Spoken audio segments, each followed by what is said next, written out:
जय श्री राम दोस्तों। देखिए, व्यक्ति की जब उम्र जो है 60 से ऊपर हो जाती है और आगे बढ़ती रहती है तो उसके अनुभव, उसके एक्सपीरियंस और उसके जमाने को देखने की पावर और समझने की पावर काफी बड़ी हो जाती है। ये व्यक्ति जो है सीधे सीधे भगवान से जुड़ने लग जाते हैं। जब ये भगवान से जुड़ जाते हैं, इनके मन में भगवान बसने लग जाते हैं और ये दिन भर सुबह से शाम तक जो भगवान को याद करते हैं, ध्यान करते हैं और भगवान में डूबे रहते हैं। इसकी वजह से इनके जो है मुंह से निकले हुए एक एक शब्द सच्चाई बन करके, आशीर्वाद बन करके सामने आ जाते हैं। तो ये व्यक्ति जो है जिसको भी आशीर्वाद दे देते हैं, वे आशीर्वाद फलीभूत हो जाते हैं और उनके जीवन में सुख आने लग जाता है।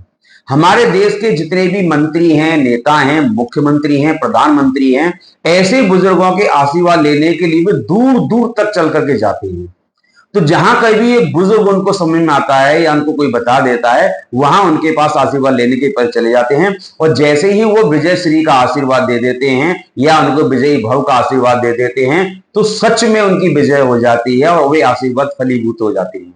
तो व्यक्ति की जो उम्र है, उम्र जैसे जैसे बढ़ती है, अगर हमारे घर के आसपास या हमारे घर में बुजुर्ग हैं तो हमें उनके आशीर्वाद की ज्यादा इच्छा रखनी चाहिए।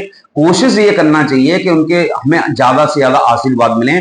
सेवा भाव करके अंदर से जो आशीर्वाद आता है ना, उसमें बड़ी ही पावर होती है।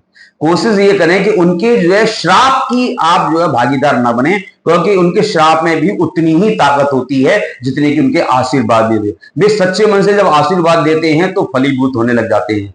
लेकिन वो दुखी होकर के, परेशान होकर के किसी भी व्यक्ति से जो है कुछ श्राप के रूप में बोल देते हैं, तो वाकई वो श्राप बन करके उसको दुख से घेर लेता है और उसके जीवन में दुख ही दुख हो जाता है।